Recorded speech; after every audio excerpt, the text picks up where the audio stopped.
An old warehouse that is no longer needed. Is it a mountain of rubble destined for the landfill?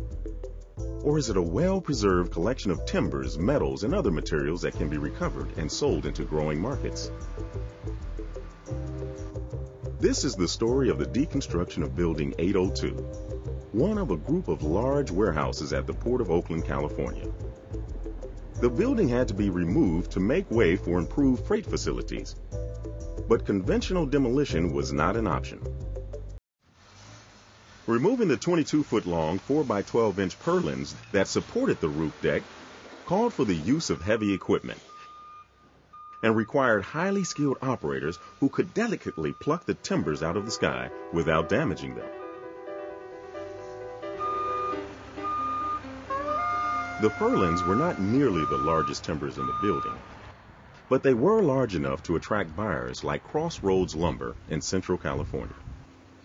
Crossroads is one of a small number of lumber yards that specializes in salvage wood. Well, I only bought rafters and decking.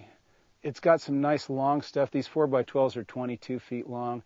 They're real dense grain, small tight knots, quite a bit of clear material, just good stuff. And the guys did a good job taking it out.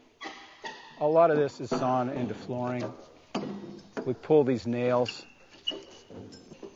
and run a metal detector handheld over each piece. If the nail breaks off, you have to chisel it out. But this stuff is fairly easy cleaning.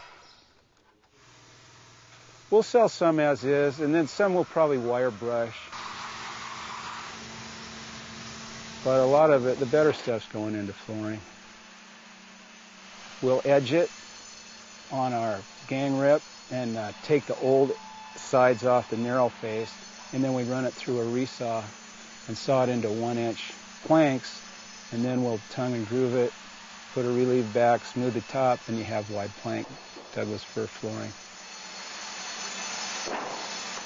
We're picking up some 6x8 and 2x12 that Mark has ripped down for us. We're going to be using it for some exposed timbers in an addition we're doing for some clients. Our clients are pretty conscientious about where their material comes from. They like the idea of recycled stuff. We also, as carpenters, like to use it because you just can't find this kind of tight grain, old growth stuff anymore. It's already dry and it's a lot more fun to work with, a lot more stable. This is better than 99% of what's being cut today, this wood right here, and it's foolish not to save it.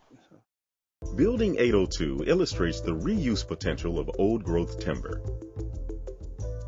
With many more warehouses slated for demolition, isn't it time we consider a better way of saving our precious natural resources?